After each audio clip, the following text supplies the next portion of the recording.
Now, y'all know I love to bring on different guests of different ilks, but my main thing is sportscasters and radio sports talk hosts. And I've had a myriad of them on this show in the last 10 years.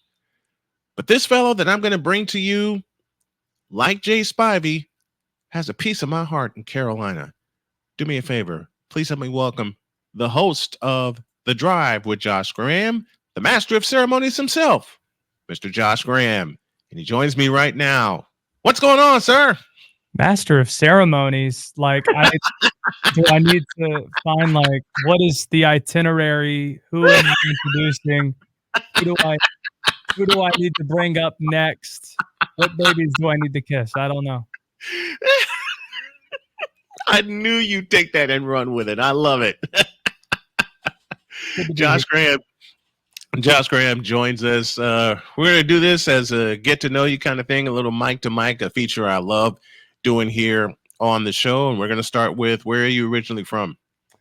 I'm a North Carolinian. I was born in Baltimore, which is why I'm wearing the Orioles gear. My dad is a huge Baltimore sports fan growing up, back to the old Baltimore Colts, the whole deal. But I was born in Maryland, moved when I was 1, and all but 1 year of my life since then, I've lived in the state of North Carolina. That 1 year I was in Colorado right out of college, first college job, the whole deal, and spent some time living in Texas as well. And but mostly in the state of North Carolina and all parts of the state. Centrally, outside of Raleigh, in a town near Youngsville is where I grew up.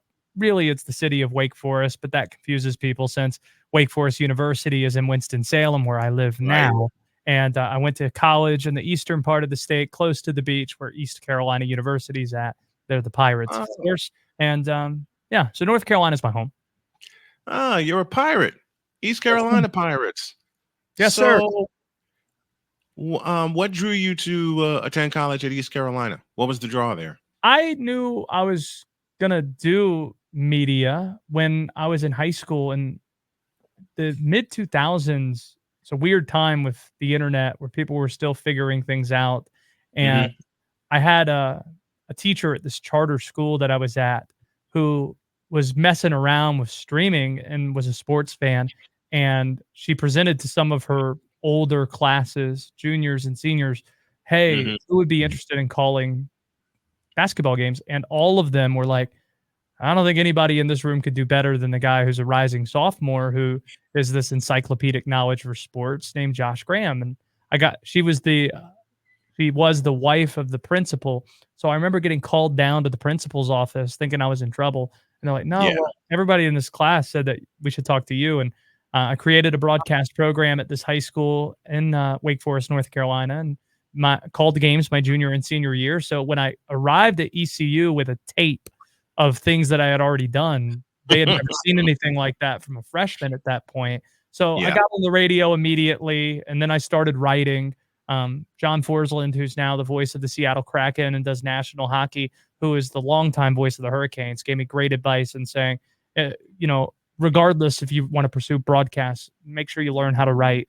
And I was with the newspaper, created a website that became a scout site with East Carolina, covering football mostly and recruiting.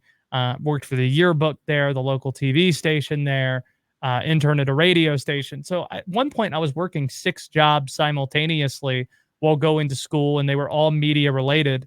And it got to the point where it was so bad, all the things I was trying to do, that the folks with student media were like, we can't allow people to do this. So now they created a rule that you can only work at 1 or 2 of these outlets at once, because I worked at 6. And then I became the voice of ECU women's basketball while I was there. And they jumped to the American soon after that, joining the likes of UConn and Gino Auriemma, the whole deal. But it was the reps that presented. It's not really known for being a journalism school, but it presented the reps if you knew what you wanted to do, opportunities to get your feet wet. I thought I was busy. Man, from the way you met. Listen, the way I got started in broadcasting, and I don't tell this story often, but I will today. The way I got started was purely off of an idea. I grew up in Chicago. I love the Chicago Bulls, and my favorite announcer at the time was a fellow named Jim Durham, who called Bulls games with Johnny Red Kerr. So I heard Jim first in '85, got hooked in '86 when they moved to another radio station, and was a faithful listener of Bulls games. So my dad brought me this brick of audio tapes, and said, "Don't miss a game." Well, December 7th, 1995, I was gonna head home, but my friend Kevin was heading to the gym at Chicago.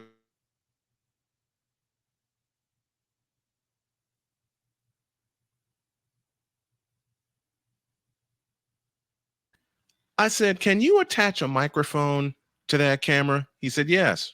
What do you have in mind?" So we attached the microphone to the camera. I grabbed a roster, got permission to tape, and there was my first play-by-play call. Pretty cool. That is really cool. What was it like when you did your first game at ECU? I remember very difficult. Some of the most difficult pronunciations I ever had. I remember. Oh It was yeah. one of the first games I ever did. There was a Hawaiian basketball player. I believe this was at Monmouth University in New Jersey, facing East Carolina, and her name was Chelsea. Seems easy enough. Okay, Chelsea. That's what's her last name? Kaluiokalani Glacken. Huh. So,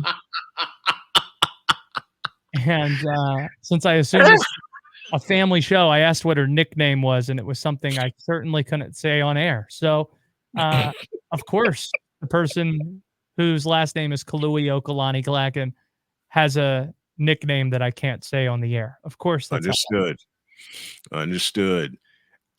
I come up with nicknames a lot. When I was covering Marquette Catholic High School a few years back, living up in LaPorte, I don't know what got into me, but there was a young lady who was starting her first game as a freshman. Her name was Morgan Crook. So they did the introductions. I recapped the lineup, and I did Marquette's lineup second, even though they were the visiting team. Yeah. And for some reason, out my mouth comes, "Morgan, I am not a crook." Every parent in front of me fell out laughing. It got down to Morgan, and she loved it, and she kept the nickname all year. And the parents are like, "How do you come up with these?" I don't know. The situation just has to hit me. But Sure. I too have had some difficult names to pronounce. Like I did an exhibition game with Chicago State with a Lithuanian team. And I got no warning. I got no preparation. I barely had 20 minutes to prepare because they gave me all their notes at once. I don't know how I got through that game without making a mistake. Good work. Good work. What was your first game or show you did away from when you graduated from East Carolina? I was in Colorado. I broadcasted high school sports, traveling across the state. It was a nice gig. Kind of amazing that, they didn't, other than the pro sports they had in Denver, when you get out into the plains, which is essentially Kansas, when you get 3 hours east of Denver, they love high school sports. And there was a local car dealership. I'm trying to remember the name of the car dealership.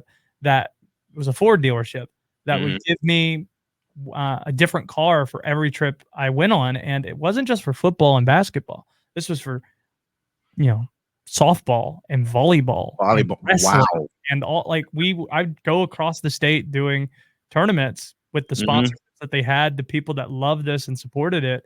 And the one that sticks with me was I remember being in the home of the Nuggets at that point, and the Avalanche, which at that point was Pepsi Center. Now it's Ball Arena. And I remember we were doing high school state championships for wrestling, and I'm thinking, why are they in a building that has 20,000 people? This is good. I'm in the hockey press box way up here with binoculars watching these matches. And then at one point it dawned on me, like, the entire building is sold out. It is sold out for high school state wrestling in the state of Colorado. And calling wrestling on the radio stood out to me that one year I was in Colorado after school. You have fun doing it? Yeah. Just realizing there were 20,000 people there. Sure. And yeah.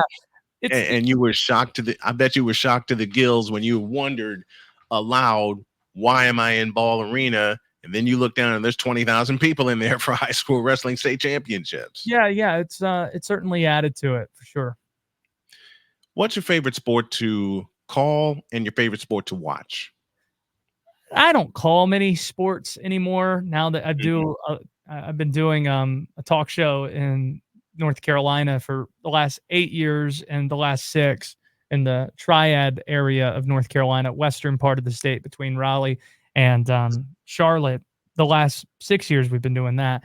And but in terms of covering, the amount of eyeballs that's on the NFL allows for you to do a lot of different things in the locker room and get and the amount of traction you get from those types of things makes that an interesting sport to cover. My favorite to cover probably would be college basketball, just because of the high level play we have in our backyard, where I get to sit courtside at Cameron. I get to go to the Smith Center, and got to deal and cover Coach K and Roy Williams and now John Shire and Hubert Davis. And that's what makes this area special. That rivalry is a crown jewel of what we have, but it's not just those schools. NC State went to the Final Four for the first time since '83 this year. Wake Forest is a really good team coming back, and they might be that next team knocking on the door too. It's unique that you have 4 high-level programs in the same conference right next to each other the way that you have in the state of North Carolina. So that's probably what takes the cake for me. Josh Graham, the man in charge of The Drive with Josh Graham. You can hear him on their flagship of WSJS down in North Carolina, or you can watch them online. It is a joy and a pleasure to have you on. Your show is great. I am hooked. I'm listening to it every day. Continued success to you, my friend. No doubt. Thanks for doing this, Snowman. I'm glad we were able to do this. We'll have to do it again soon. We will. A break and then more stuff for y'all when we get back. Mister, how do you operate this Twitter thing or this Instagram thing or whatever the heck? You're supposed to know all this stuff. Anyway, welcome back to the show. All right, you fantasy football players. It is June. Some people say way too early, but it's never too early for fantasy football, something we're going to dive into here on the program this season. And my expert is standing by. Please help me welcome the one, the only, Kyle Senra from the Full Press Fantasy Podcast. He joins right now from north of the border. What's up, man? Hey, Snowman. Doing well. How are you doing? I'm good. It's going to be a little quick one today because we have a list, and I requested this list because this will get our feet wet into the into the fantasy football world. This list is Kyle's top 10 fantasy quarterbacks entering 2024. We'll start at number 10 with Jayden Daniels, the rookie for Washington. Yeah, so I guess the first thing to say for this list, this is a dynasty ranking. I do not have my redraft rankings yet complete. So, this is viewed with the long term. So if you were and the way I do rankings, I do tend to favor towards how do I rank them if I was to draft them. So, especially in dynasty leagues, there is the difference between draft value and then trade value afterwards. And that could be a lot more complex. Right. So I find rankings are most useful during drafts. So that's kind of what I create them for. If I'm starting up a team, these young quarterbacks are really enticing. And actually for that 10th spot, going back and forth between Caleb Williams and Jayden Daniels, but ultimately the rookie that I want the most in fantasy is Jayden Daniels. Maybe Caleb is a better overall quarterback, but Daniels' skill set, his speed, his ability to run, that'll give him a really solid, safe fantasy floor. Now, Caleb might have, again, because he's the better quarterback, the long-term floor of, he could play in the NFL for 15 years. There might be some concerns with Daniels injury-wise, not to say Caleb can't get hurt himself, but I think, on fantasy football teams, I'm trying to win as often as I can. And I think Jayden Daniels can hit the ground running fantasy-wise. Literally because of his legs, but also because he is a pretty good passer. And I would say he's even a better passer than the guy I have at number 9. That guy might possess even more athletic upside. So what do you think is my take of Daniels over Caleb? And speaking of number 9, we go to Indianapolis and find Anthony Richardson. Well, so A-Rich, yes, quite we don't have a rich history of games, even though he is technically a veteran in his second season, but we only have a handful of starts. So tremendous upside in those games, especially as a runner, but just as a touchdown producer in general. A lot of that is rushing touchdowns. Yep. 4 in I think 5 starts. So that's doubt he'll keep that percentage up over the course of an entire season. But if he ever does, he could really reach to the upper echelon. So Absolutely. We've seen it, even if it's in small flashes. We've already seen it with Richardson, and that's ultimately what's led me to have him ahead of Daniels, even though I don't think he's as polished as a passer as Daniels is yet. So he poses maybe even more long-term risk. And certainly we saw it last year. The injury risk is real with him. So they both kind of have similar risk, but Richardson might have more upside, so more payoff if worth the risk if he does hit. So Richardson at 9 for now. Speaking of injuries, a fellow has gone through a lot of injuries, but still has a lot of upside. At number 8, we go to the Chargers and find Justin Herbert. Yes, and this is fallen in rankings. I mean, it was only maybe 2 years ago where he was considered a top 2-3 quarterback and really asset overall in Dynasty Superflex leagues. I definitely remember a draft after his second season where he went ahead of Mahomes in the startup draft, as second overall. So those first couple of seasons were so explosive, and his efficiency has tailed off the last couple of seasons.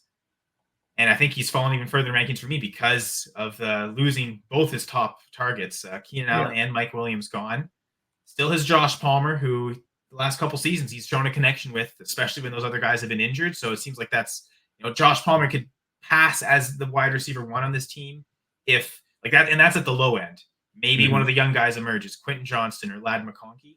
But from what we saw from Johnson last year, I don't necessarily want to bet on him necessarily taking the step up. And I know a lot of people like Ladd McConkey. I wasn't so crazy about him as a prospect. I know there's a lot of good per route numbers, but I tend to be someone who doesn't care as much about the per route numbers, because the problem with McConkey is he just couldn't get on the field. He wasn't running routes. And ultimately, we want the guys that are out there more opportunities, more targets. So I look at a lot of his stats in the negative career average, dominator rating, which is an accumulation of players, how much of a team, touchdowns and yards a player accounts for. Pretty low in that regard. Some single season totals as well, pretty low. So I'm not crazy about McConkey. So it does seem like a step down for a receiver core, which is why Herbert takes a step down in rankings this year. Let's go to number 7. We go to Arizona and we find Kyler Murray. And it's almost the opposite.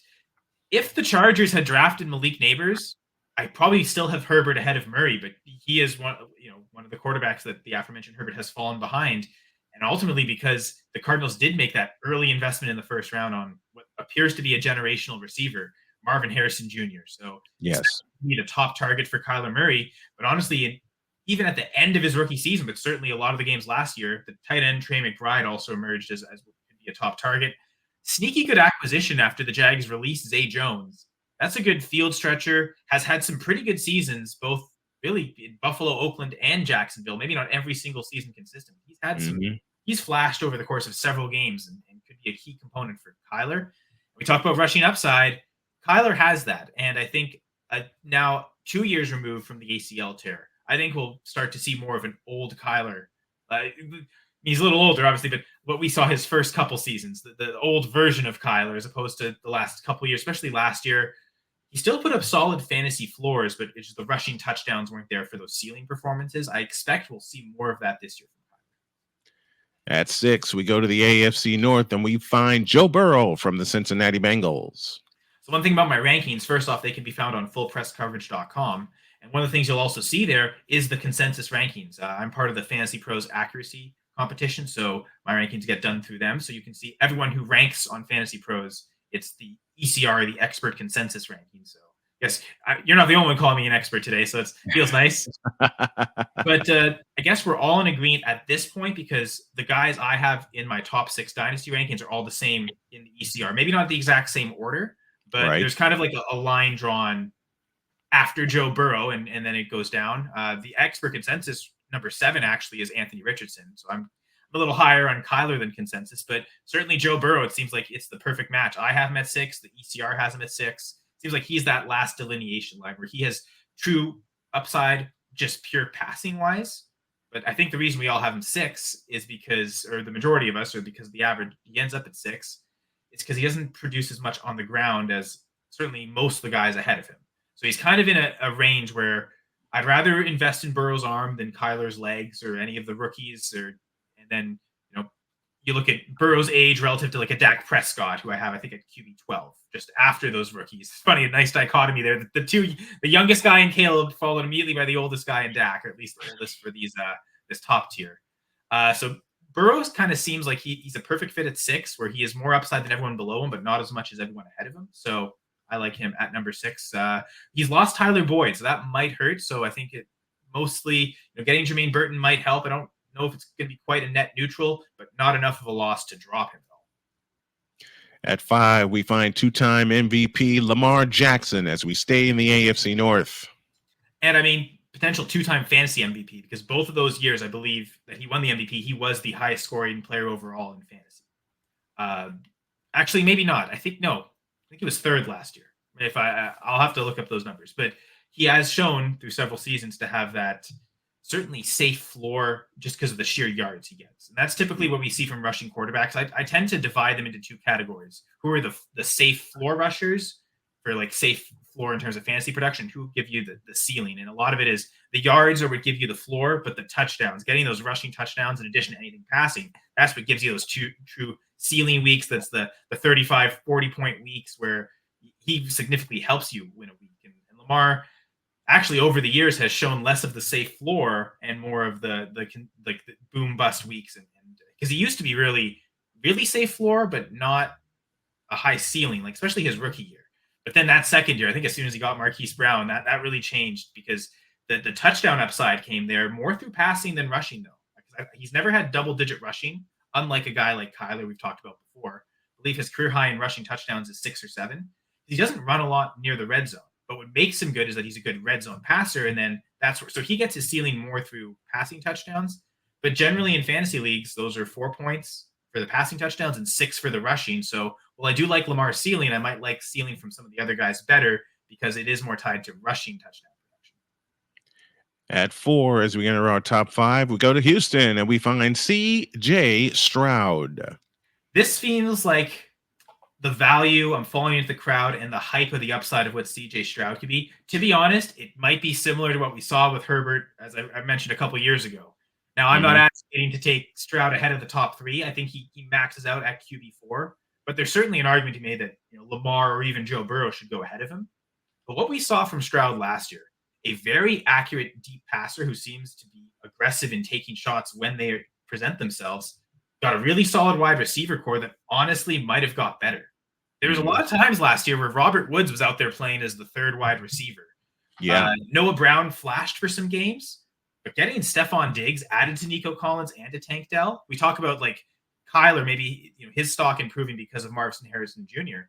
Mm-hmm. It's the opposite end of the spectrum. You get the old guy to come in, but because of this receiving core that Stroud has, it feels like not only can he reproduce what he did last year, but even better that. So yeah, I think that the sky's the limit. And if he has a true monster season next year, I don't think it's out of the question that he starts going as the number 1 quarterback overall in Dynasty. Once I get my redraft rankings done, I don't know that he'll be number 4 if I'm strictly just looking at 2024, but for the long-term viability of Stroud, and honestly, for the sake of getting him, to sell him on the hype, I think he's worth it to take at QB4. To our top 3 we go, and we start at 3 in Philadelphia with Jalen Hurts. I almost think this is too low because you could argue there's no quarterback that possesses a week in, week out ceiling like Jalen Hurts. It's tied to the rushing touchdowns. Mm-hmm. One of the common misconceptions, or at least one of the common narratives I've heard this offseason, especially in fantasy football talk, does Jalen Hurts get affected by Jason Kelce's retirement? Does that suddenly make his ability to score rushing touchdowns and really that short yardage rushing game in general, does that seriously compromise that? Mm-hmm. And I'd like to get your take on it, Snowman, because in my eyes, I think I view Kelce as his best traits are his speed, his agility, his ability to get out to the second level and help with long runs. Mm-hmm. I don't know that the power is necessarily.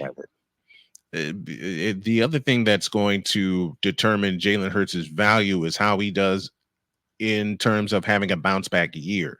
Because remember, Eagles started 10-1, and then they fell off the face of the earth and wound up playing on the road as a wild card team.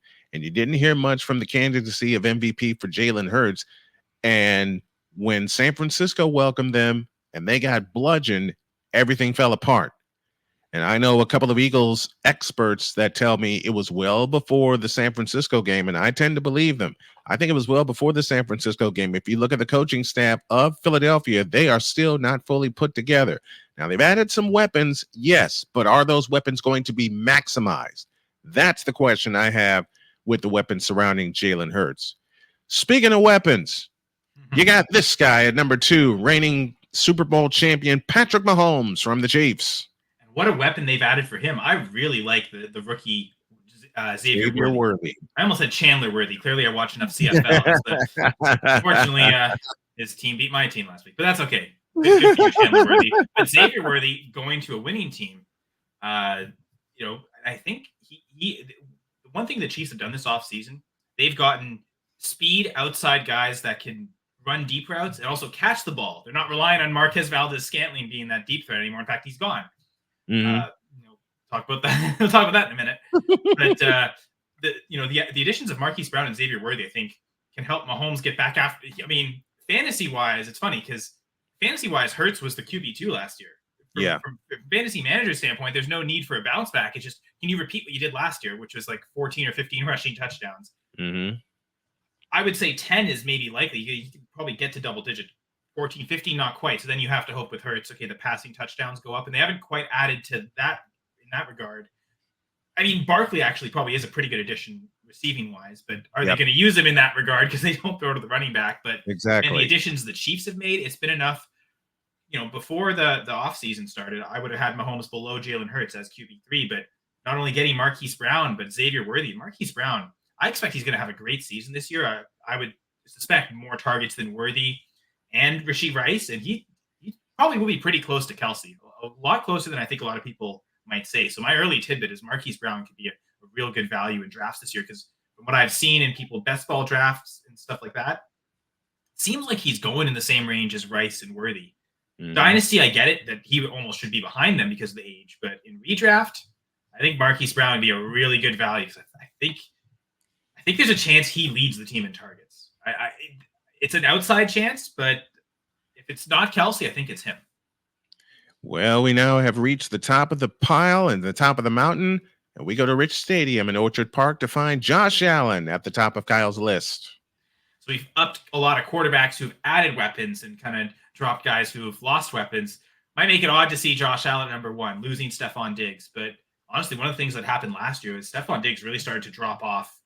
A lot of people attested to the coaching change, but even the couple weeks just before the coaching change got made, he wasn't putting up his spike weeks like he was early in the season when Diggs was really going after it. But Josh Allen still ended the season incredibly strong, back to rushing touchdowns. And last year was a career year for him. He's not someone that will necessarily get double-digit rushing touchdowns every year like Jalen Hurts, but he also typically gets more passing touchdowns to make up for that. Does losing Stephon Diggs, though, force him to be that runner again and repeat what he did last year? Because when they were doing that, where he was running a lot near the red zone, especially late in the year, was because they kind of had to win games, and it allowed them to win a lot of games. So I wonder if they reproduce that. They've certainly not really added much at receiver. You lose Stephon Diggs, you get Curtis Samuel. Curtis Samuel's no scrub, but at his best, I don't think was ever close to good as Diggs at his best. I don't know that Samuel's still at his best anymore. I think he's still pretty good. Right now, I would say that the top target of the team is probably the tight end Dalton Kincaid. Dalton Kincaid. With a bit of a breakout last year, I think they expect a massive step forward. So Kincaid might be a good beneficiary. They actually started to target James Cook a lot too. So it wouldn't surprise me if a tight end and a running back are his top targets. And I think Allen can still operate like that. Again, the weekly ceiling can almost match Jalen Hurts at times, and the yearly ceiling as well. I think it's 5 years in a row now, 4 or 5 years in a row, where he's finished either as the QB1 or the QB2 overall in fantasy football scoring. So those are his top 10 fantasy quarterbacks entering this year. There's redraft. There's all kind of other stuff going on. But next week, we're going to concentrate on the running backs. And there's one I'm looking for in that list. He is Kyle Senra, our fantasy expert extraordinaire. He drops some knowledge each and every week, and we're going to peek into the peek into the minds of fantasy players, and we're going to play a little fantasy football ourselves. Thank you, my friend, very, very much. Thanks for coming on. Thank you, Snowman. Man, I think I'm going to have a little fun because Josh Graham is next.